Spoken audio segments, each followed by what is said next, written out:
CAF está constituido por personas que trabajan en el conocimiento de sí mismas y en la búsqueda de la libertad interior que entrega la expansión de la conciencia y el mundo que nos rodea.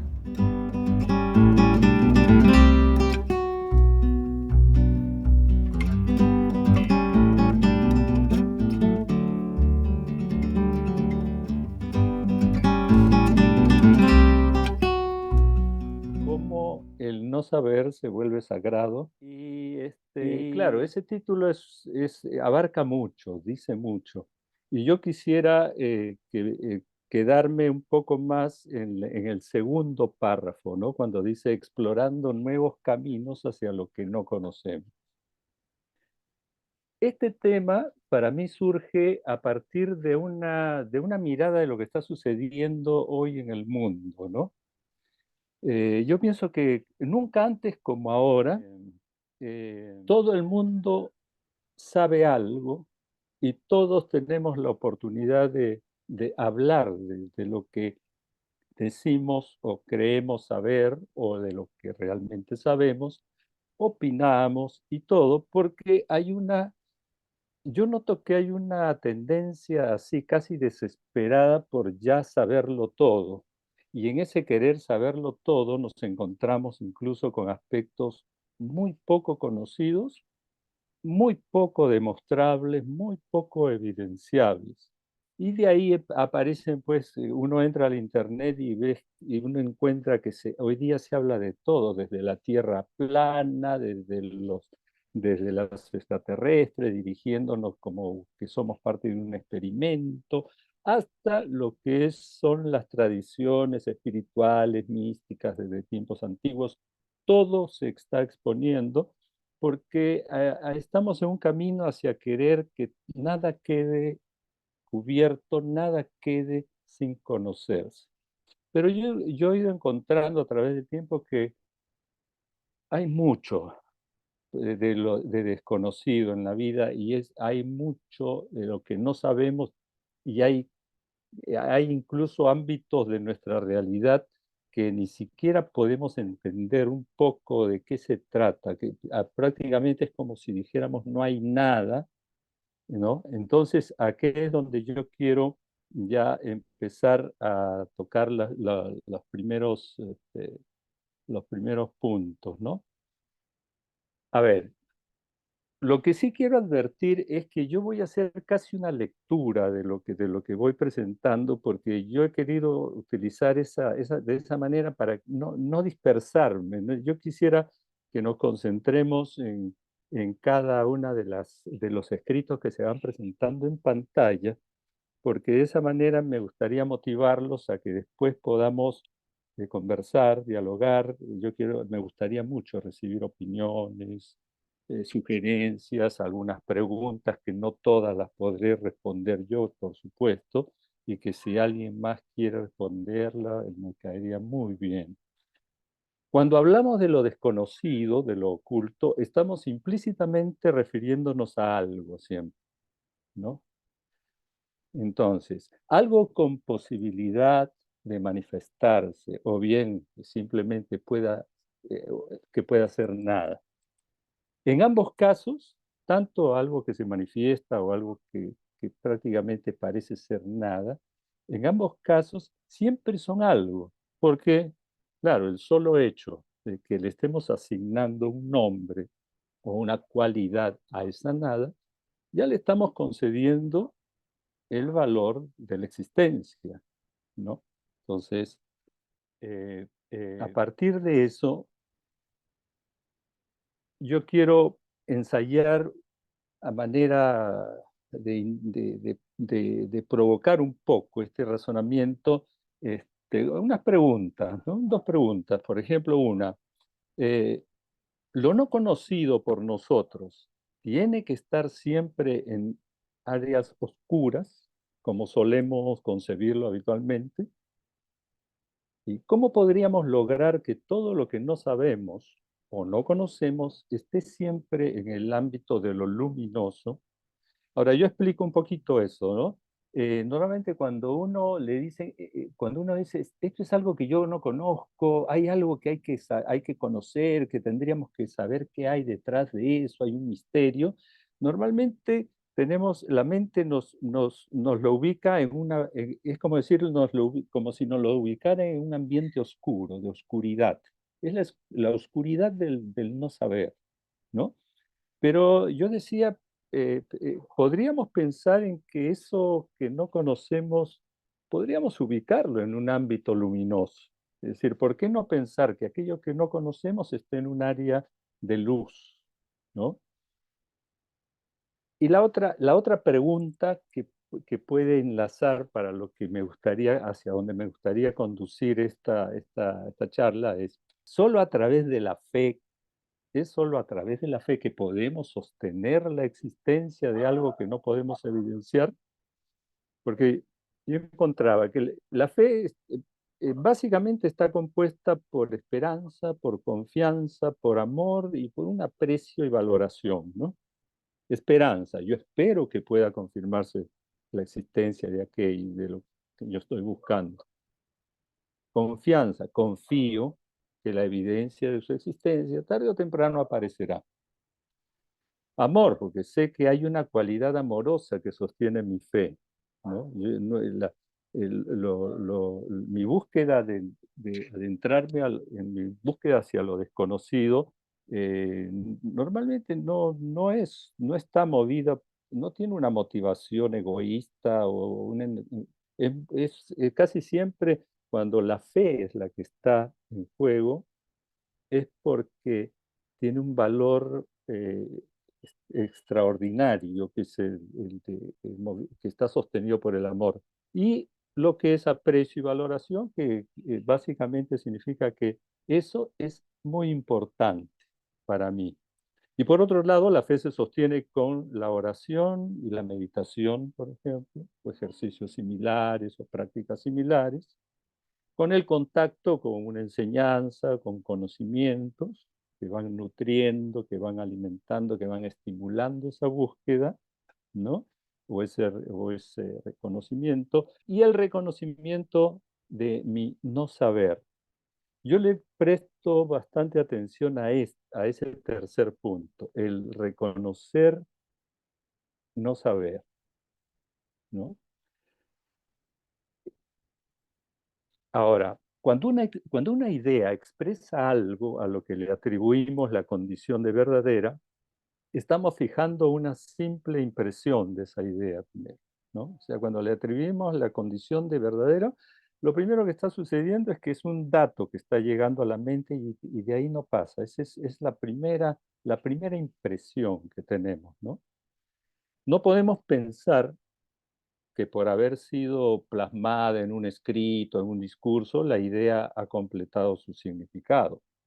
Que es lo que está sucediendo ahora, ¿no? Porque lo dijo alguien, porque lo escribió, porque lo soñó, o cosas así, inmediatamente hay una tendencia a creer que ya se completó el significado. Entonces, yo pensaba que nos toca a nosotros ir descubriendo ese significado, un significado que no podremos alcanzar en su totalidad, eso lo podemos adelantar, porque siempre irá más allá de nuestra comprensión, porque es nuestra mente racional y sus comprensiones las que siempre serán limitadas, ¿no es cierto? Por eso es que siempre vamos a tender a reducir ese relato o discurso a un simple concepto, incluso de lo divino. Yo me acordaba que hay una canción de John Lennon que justamente en la primera estrofa dice, Dios es un concepto. Yo me acuerdo cuando escuché eso, le escuché por primera vez, me chocó porque nunca lo había visto de esa manera, ni lo entendí. Y después con los años sí me di cuenta que la primera impresión de la palabra Dios es esa, simplemente, es un concepto. Ahora, de acá ya viene el proceso de entrar a elevar el valor de nuestro no saber. Es decir, en este momento yo estoy reconociendo que hay mucho que no sé, pero lo reconozco eh, con humildad, ¿no? Lo acepto. Entonces, pero ¿cómo puedo elevar el valor de ese no saber? Ante lo desconocido, me pregunto, ¿debemos esforzarnos por descubrir su sentido trascendente? Descubrir, es decir, desmenuzar eso y encontrar qué tan trascendente es. ¿O será que somos nosotros los que debemos realizar esa trascendencia para poder acceder a eso? ¿Seré yo quien tiene que trascender su estado de conciencia para, para que esa desconocido, lo que no conozco hasta ese momento, se manifieste? ¿No? Entonces yo encontraba que esa era una posibilidad factible, ¿no? Esto nos puede llevar a revisar nuestra relación con ese no saber. Por ejemplo, a partir de la meditación de CAF, que conocemos todos los que formamos parte de CAF, acerca de la resurrección de Jes, que es el séptimo tema de las meditaciones de CAF, y que tiene como efecto el arrobamiento, ¿no? Para esto yo quería hacer primero una consideración previa. Tal vez sería conveniente, pensaba yo, observar más de cerca la tendencia natural de ganar, de querer ganar, de tener y de ser, a la que tiende toda nuestra naturaleza humana, ¿no?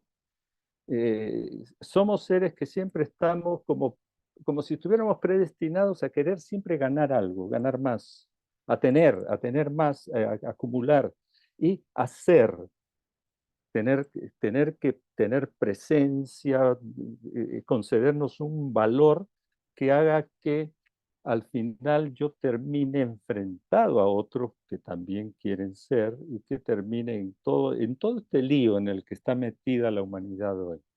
Entonces, observar esa tendencia, ¿no? En relación y contrastarla con el no ganar, el no tener, el no ser, ubicando esa relación con el significado de este tema de la meditación. Entonces, yo quería utilizar como ejemplo de búsqueda de lo desconocido, de una relación con el no saber, eh, el arrobamiento, ¿no? Que en este caso empieza como una emoción intensa que nos va orientando hacia hacernos finalmente una manifestación de nuestro no ser, que es el que estábamos viendo en esa tríada, ¿no? Ese proceso. Porque, ¿qué pasa? El seguir siendo, es decir, sintiendo, pensando, especulando, siempre nos va a impedir hacernos uno con lo desconocido e incluirnos en él, hacer parte de él. Yo me hacía una sola pregunta muy simple, ¿no? Yo decía, bueno, cuando yo hago la meditación, ese ejercicio, en búsqueda, con la intención de sentir un arrobamiento, eh, el, que, el Carlos Ruechner, que está meditando ese tema, ¿puede ser el mismo Carlos Renner que meditaba los primeros temas de la meditación? Es probable que no debería ser ese mismo Carlos Ruechner, ¿no es cierto? Porque si yo soy el mismo que meditaba en los primeros temas, entonces lo que voy a hacer es que el arrobamiento para mí va a ser la búsqueda de digamos, dar, querer experimentar una mirada hacia la eternidad, hacia incluso una verdadera unión con ese aspecto de lo divino desconocido, para mí solamente va a terminar siendo una gran emoción, algo que a veces nos pasa, a veces en las reuniones, dice, ¿y cómo se sintió meditando eso? Uy, me sentí, uy, fue lindo, es decir, me sentí en las nubes. No pasó nada, siguió siendo el mismo de siempre, uno y no dio ese paso trascendental que se tiene que dar, ¿no es cierto? Para lo que yo entiendo que puede ser un buen camino hacia esa hacer sagrada el no saber, elevarlo en cuanto a su verdadera dimensión. Entonces, finalmente, ¿cómo me puedo relacionar con lo que no conozco? Entonces, yo apelo un poco a nuestros cursos, ¿no? Dejando de ser el centro para nuestra, hacer nuestra, ¿no? La quietud silenciosa de lo desconocido, que es la que nos llevará a ser realmente, pero en la inmensidad eterna del universo. O sea, ahí hay que aventurarse, no importa. Acá yo, por ejemplo, lo que hago es yo creo un discurso, creo un texto, ¿no? Y pongo, me llevará a ser en la inmensidad eterna del universo. Es decir, qué bonito suena, ¿no? Qué poético. Pero es que lo que yo necesito es impulsarme, aunque sea con estas palabras, pero con una intención que ya no es la que tenía al principio. Entonces, tal vez sea así como podremos tener una experiencia que, aunque no la podamos relatar, dejará su esencia, pensaba yo, ¿no? Ese perfume maravilloso en nosotros, como una sutil percepción de lo que es la unión substancial con lo divino, que es al final lo que yo entiendo como lo desconocido de este momento, a pesar que ese desconocimiento se manifiesta hasta en las cosas más triviales de mi vida diaria, pero estoy hablando de lo mismo. Si yo hablo de unión sustancial, no tiene que ser solamente mirando al universo y los confines del universo o las partículas subatómicas, ¿no? Yo puedo mirar mi lapicero y puedo descubrir que ahí está el universo. Incluso yo puedo pensar que esto ya capté, ya sé lo que es, ya lo cogí, pero es una ilusión, porque yo pienso que he cogido un objeto, pero yo lo único que estoy sintiendo es la vibración de algo que se está reflejando en mi mente, en mi cerebro. Nunca voy a saber exactamente qué es esto, porque lo que yo tengo es una representación gráfica, visual en mi cerebro. Y pasemos a mirar todo el resto de nuestra realidad y es probable que eso es lo que suceda, ¿no? Bueno, esto es lo que yo quiero dejarles como un punto de partida que ojalá pueda haber servido para echar a andar un poco la inquietud de todos. Y yo tengo lista acá mi libreta, mi lapicero y comenzar a apuntar todo lo que ustedes me van a colaborar, por favor, para mejorar todo este tema. Muchas gracias.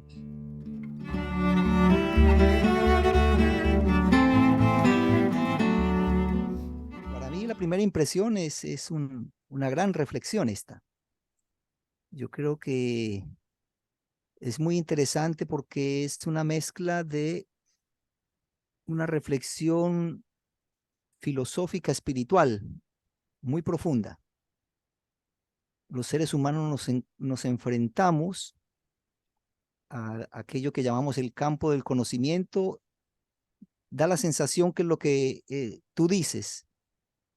Es decir, la primera pregunta es, ¿cuánto realmente de toda la realidad posible es lo que sabemos nosotros con todos los avances científicos, tecnológicos y con toda la tradición espiritual que también nos ha dejado enseñanzas que describen esa realidad total? Y aún así los seres humanos, bueno, ¿cuánto? ¿Será un 5%, un 10%? No lo sabemos. Es como digno de que empecemos a sentir angustia existencial.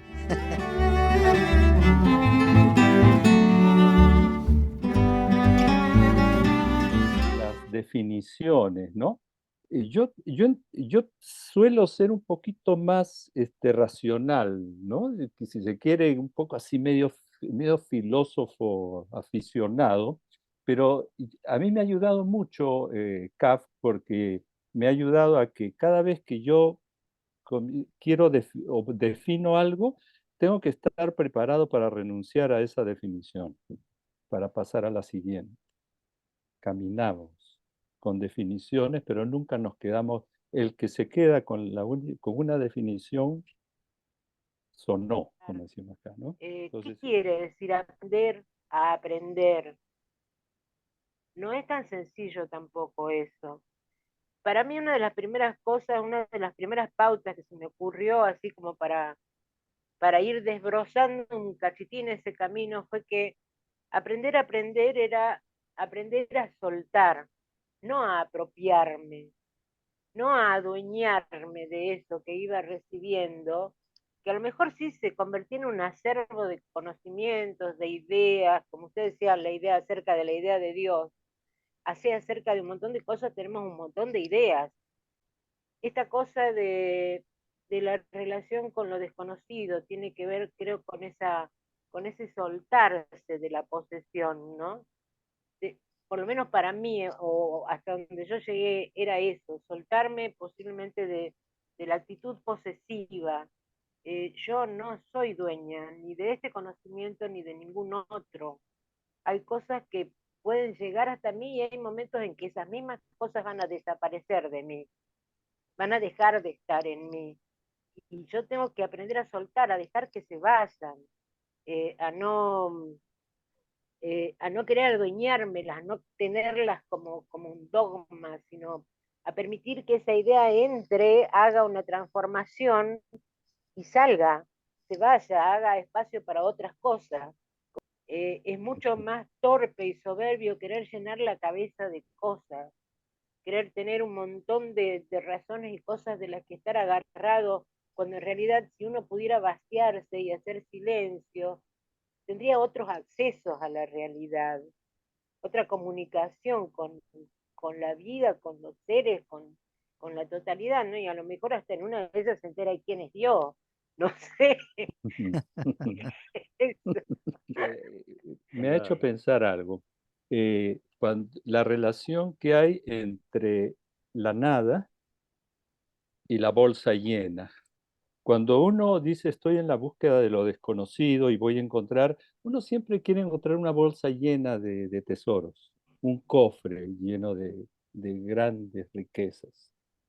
Lo desconocido va a ser siempre la nada, ¿no? Pero una nada que es vida. No nos gusta la nada porque creemos que ahí no hay nada. Entonces decimos, no, la nada tiene que proveerme de una bolsa llena de tesoros. Y uno regresa y dice, no encontré nada. Los místicos llegaron, regresaban y decían, no he encontrado nada. Y nosotros inconscientemente hemos reconocido que ellos se convirtieron en el tesoro que buscábamos, porque se volvían la expresión viva de esa nada. Don Santiago es un ejemplo de eso. De, de Ricardo Olivares dice, a veces tengo la impresión que idealizamos lo desconocido. Lo desconocido puede ser tan amplio, más allá de los bordes de nuestra moral, nuestra ética, el bien y el mal. ¿No será muy osado exponerse a aspectos desconocidos que pueden ser incluso peligrosos para nosotros? ¿Estamos preparados para aquello? A veces nuestras limitaciones nos protegen. Bueno, es una pregunta como triple, pero está muy bueno el comentario. No sé qué quieras decir, Yo, Carlos. yo lo único que podría decirles es que también sabemos tan pocas cosas de nosotros, nos desconocemos tanto y no nos hemos muerto. Yo sigo acá. O sea, convivimos con lo desconocido que somos nosotros, ¿no? Entonces, yo creo que eso por algo el ser humano sigue sobre la tierra, ¿no? Porque no tenemos esa capacidad de convivencia amistosa con la nada, con el desconocimiento. Un ejemplo de eso, nosotros. Mirémonos al espejo, ¿qué vemos? No sabemos a quién estamos viendo. Quitémosle nombres, quitémosle títulos, edades, razas, y no queda nada, pienso yo. Bueno, ojalá que eso le pueda servir. Por favor, Rosario. Carlos, a mí me gustó mucho que hicieras mención de esta dicotomía de oscuridad y luz, porque es a donde tendemos normalmente a, a movernos o por inercia nos vamos hacia allá cuando hablamos de lo desconocido, como si desconocido fuera incapacidad de ver. Y también somos incapaces de ver cuando la luz es demasiado fuerte, demasiado brillante. También quitar la idea que tenemos de que la oscuridad es desagradable o es algo a lo que haya que tenerle temor. También es algo que nos puede apoyar. Si está ahí y no vemos, también a veces nos resguardamos ahí porque nos da seguridad. Nos descansamos en la oscuridad, en lo que no vemos, para sostener ese ser. Y no, cuando nos movemos de la oscuridad o nos salimos de ahí, entramos en el no ser. Interesante, porque si no, bendita sea la oscuridad para poder valorar la luz. Si no, la luz no sería nada para nosotros, ¿no? Carlos, yo tengo una pregunta que se relaciona con esto, con todo este proceso que has dimensionado, digamos, en forma muy abierta, muy amplia, porque cuando hablamos de lo desconocido, tendríamos que agregarle la dupla, lo conocido. ¿Cómo eso que es desconocido llega a volverse conocimiento? Porque hay alguna sensación, hay alguna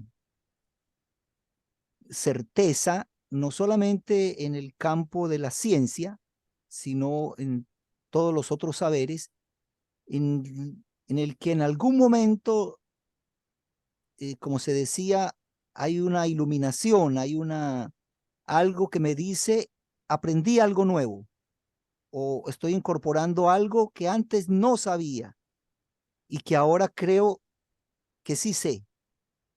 Entonces, ¿cómo es cómo podríamos comentar esto de que desde ese gran campo unificado de lo desconocido, en algún momento podamos extraer como un fragmento y podamos llevarlo a los ojos de la conciencia y decir, aquí aprendí algo? ¿Cómo se vuelve conocimiento? Claro, hay una palabra que acabas de mencionar que es clave, conciencia, ¿no? Yo le he pensado así, que eh, cuando yo realmente adquiero un conocimiento, ah, tiene que ser algo que ha calado en todo mi ser. No solamente se ha convertido en un dato a archivar en el cerebro como un archivo con un código determinado para después regresar a él. Cuando de lo desconocido se nos hace conocido y se convierte en conocimiento es porque ha intervenido la conciencia. Eh, es lo que veamos un ejemplo práctico. ¿Qué está sucediendo en este momento con gran parte de la humanidad? Conoce de todo, pero como no es un conocimiento que parte de la conciencia, todo ese conocimiento que se tiene ahora está destinado a la muerte, a la guerra, a la violencia, a acabar con el otro. Yo no sé si en este momento hay un conocimiento científico que no escape al uso de la guerra, por ejemplo, ¿no? Por dar un ejemplo eh, que tengo más a la mano. Por ahí creo que podríamos entrar, ¿no? La importancia de la presencia de la conciencia, de que se liga al tema del espíritu, que se liga a, a esa parte que siempre va a ser desconocida, porque definamos conciencia, no vamos a poder tampoco, pero está allí, es como decía Carlos, ¿no? Decía, lo olemos, ¿no? Pero, pero es ¿no? Ese juego de ir describiendo los sentidos para a través de ellos captar lo divino. Es lo que podría decir, ¿no? Y cómo la posibilidad de acceder a lo desconocido se ve muy condicionado por nuestros límites, pero igual cada vez que adoptamos a través de la razón una teoría, a veces con pretensiones de que sea definitiva, ya le estamos poniendo límites a lo desconocido, a que lo desconocido pueda ingresar. No sé qué. Con esa tendencia a crear límites, porque se creen límites a través de definiciones, o sea, algo definitivo, ¿a eso te refieres? ¿No? Porque yo creo que la mente funciona así. O sea, nosotros creo que va a pasar todavía mucho tiempo dentro de nuestra evolución que vamos a estar necesitando siempre que sea la mente racional la que trate de explicarlo todo. Poco a poco va a ir entrando la intuición, ¿no? Va a ir entrando.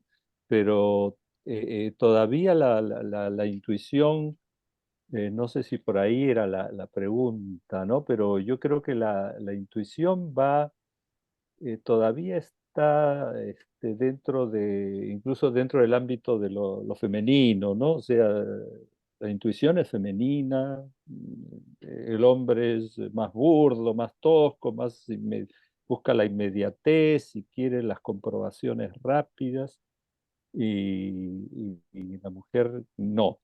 Pero eh, yo siempre lo relaciono a lo que es el camino de la renuncia, ¿no? Cada vez que aparece un límite, el problema que tenemos nosotros con los límites es que vivimos muy alejados de ellos, los miramos de lejos. Yo recuerdo que había una enseñanza que decía, péguese a los límites, estése bien pegado al límite, porque así le va a ser más fácil saltar esa barrera. Pero si yo voy a mirar desde mi zona cómoda los límites que me está poniendo la vida, el conocimiento y todo, por supuesto que no voy a superarlos nunca, ¿no? Entonces, vivir al límite, vivir pegado al límite, no es fácil, porque es estar en un estado de incertidumbre autoelegida. Y la incertidumbre es una de las características esenciales de un ser espiritual. Aquel que dice yo ya lo tengo todo, ya lo tengo bien explicado y todo, preocúpese, preocúpese, porque no va a pasar nada en su vida, ¿no? Yo creo, no sé si eso te ayuda un Sí, poco. sí, bastante bien, porque claro, ese es uno de los temas centrales de los límites de la razón. Volviendo al ejemplo de la meditación sobre el tema de la resurrección de Jes y el arrobamiento. ¿Qué, ¿Cuál es ese motor o ese motorcito que me hace sentarme unos minutos para hacer esa meditación? Querer entender algo, comprender algo, de cambiar un hábito, modificar algo de mi conducta. Ahí no hay ningún objetivo o visible y que pueda estar escrito en cualquier lado. Lo único que puede estar haciendo que yo realmente esté allí sentado unos minutos para, para eso es estar en un estado de amor, un estado amoroso. No hay otro. Cualquier cosa que le querramos agregar a ese momento enturbia esa relación. ¿cierto? No lo sabemos, funciona solo. Es como si la Divina Madre nos dijera, yo te voy a dar amor para que lo hagas. Por supuesto que ni cuenta te vas a dar, pero en algún momento te vas a dar cuenta de que lo único que está haciendo, que tú te sientes a buscar es lo que estás buscando, lo que estás esperando o estás expectando es mi amor. Y el amor tienes tú por mí y yo por ti. Puede ser así, ¿no? Podemos explicarlo así. Em, mi comentario básicamente está más bien orientado a subrayar algunas cosas que ya se han mencionado. Quiero partir básicamente en esta relación como con lo desconocido. Y lo desconocido, pero lo quiero como si concluir en la perspectiva de desarrollo espiritual, en el sentido, digamos, en el fondo de un aprendizaje respecto a un ámbito del ser humano que no es tan evidente, ¿no? No es tan objetivamente observable del punto de vista como de lo físico, aunque sí se expresa en lo físico. Entonces es una manera, una forma de relacionarse, digamos, con la realidad y conocer esa realidad más allá de lo evidente. Como recuperar muy, muy fuertemente en los condicionamientos en los cuales cada uno de nosotros, como parte de una cultura, se le ha cercenado la capacidad para relacionarse con la ignorancia. Cada uno de nosotros ha vivido o ha experimentado la alegría de ser reconocido en su colegio por sus profesores, compañeros, amigos y familia cuando tienen una excelente nota. Es decir, dominan una materia, ¿eh? Conocen, saben. Hay una confirmación en el saber. Pero toda esa estructura en el fondo, obviamente, es muy lejana del camino del aprendizaje de una vida espiritual, de la relación que se construye en el conocimiento y con la ignorancia en las sociedades nuestras, en este proyecto, en este paradigma de sociedad que está en crisis, se castiga la ignorancia. Si usted no sabe algo, va a ser segregado, apartado, de alguna manera castigado. Así que no nos queda nada mejor que amoldarnos para no recibir ningún castigo y seguir reproduciendo aquello que se dice que es la realidad, aquello que se dice en el fondo que es lo correcto, que es lo adecuado, lo necesario y lo importante. Obviamente, no toda la sociedad funciona así, digamos, porque también en nuestras sociedades hay otros colegios donde se estimula la divergencia, la creatividad, la búsqueda, la duda, y por lo general, digamos, forman parte más bien de las clases sociales que son más bien dominantes en nuestra estructura social. Y quiero decir esto que en el fondo que en la relación con la ignorancia hay un desarrollo profundo de sentimientos de inseguridad. Es decir, caminar o transitar por un camino desconocido no necesariamente debería darnos miedo. Hemos aprendido a caminar cuando ignoramos algo, sentir miedo, temor, y muchas veces retornamos, damos la vuelta y seguimos más bien el caminito que ya está hecho.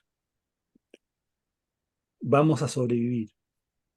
Vamos a tener una vida mediocre, por supuesto, digamos, pero de eso no importa. Vamos a seguir respirando, en fin, etc. Entonces, lo que quiero decir que justamente el camino o la relación que hay entre vida espiritual, la vida espiritual y la ignorancia es un camino de búsqueda, de creatividad y de mucha osadía. Entonces, en ese sentido, en el fondo, agregar un poco como tan maravillosamente como lo dijo antes Carlos y Rosario, en la oscuridad no solamente está el descanso, ¿no? Sino está en el fondo la perspectiva de reencontrarte, a buscar los elementos que hacen que tu camino sea seguro a pesar que estés en la oscuridad. Digamos, al fondo de que ser ignorante no es nada malo. ¿Ah? Y en verdad aquellos que dicen que saben, en realidad saben lo que saben, digamos, pero eso no significa que sepan, digamos. No sé, como un poco el resumen.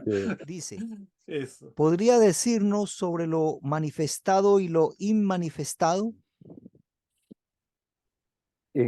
A ver, no, es una pregunta bien abierta, ¿no? ¿Qué pienso yo? ¿Cómo lo puedo relacionar con este tema? A ver, para nosotros lo manifestado es algo que damos por hecho, hablo por mí, ¿no? A mí me dicen, esto pertenece a lo manifestado. Entonces yo digo, qué tranquilidad, porque eso sí lo puedo comprender, eso ya lo sé que voy a leer un par de datos acerca de eso y resolví. Lo inmanifestado, ahí sí, por favor, denme un tiempo, voy a ver cómo hago, voy a trabajar mi espiritualidad y todas esas cosas. Pero yo pienso que entre lo manifestado y lo inmanifestado hay una línea tenue de diferencia, que casi estamos hablando de lo mismo, porque am, lo manifestado en realidad para nosotros todavía no se ha dado. O sea, yo no creo que haya un ser humano que tenga una conciencia plena de lo que es de la manifestación. ¿Por qué? Porque la manifestación es es algo que sucede ante nuestros ojos, pero nosotros estamos totalmente engañados con lo que vemos, porque no hay ninguna certeza de nada. Era un poco lo que yo decía al principio, ¿no? O cuando lo que miremos, ¿quién puede explicar la vida? ¿Quién puede explicar el comportamiento de los átomos? ¿Quién puede explicar qué es el universo? Con la antimateria y todo lo que se va descubriendo. Cada vez que los científicos avanzan en el tema científico, en lo que es las leyes de la ciencia, y los grandes descubrimientos están entrando, están metiéndose cada vez más en esa ignorancia que decía Aldo, ¿no? Estamos destinados a una ignorancia vital, porque sin ella no tendríamos el paso siguiente que dar. Es como si lo divino dijera, voy a crear un ser que siempre va a ignorar. Porque si yo le doy la posibilidad de que conozca todo, hasta me va a negar a mí. Se va a atrever a eso. Quería leerles esto, ¿no? La contemplación interactiva de lo divino. Hasta al observar un paisaje interactuamos con él. Nosotros le brindamos nuestra admiración y la naturaleza nos entrega su belleza, grandiosidad y su misterio. Del mismo modo, la contemplación de aquello que es lo divino no conocido nos entrega ese amoroso y silencioso misterio del no saber, mientras que nosotros nos entregamos a Él sintiendo ese amor y reconociendo nuestra pequeñez y nuestra nada. Bueno, gracias. Era lo que... Deseamos dejarles cordialmente invitados a nuestro próximo encuentro y por favor no olviden de compartir e invitar a sus familiares y amigos. Tengan todos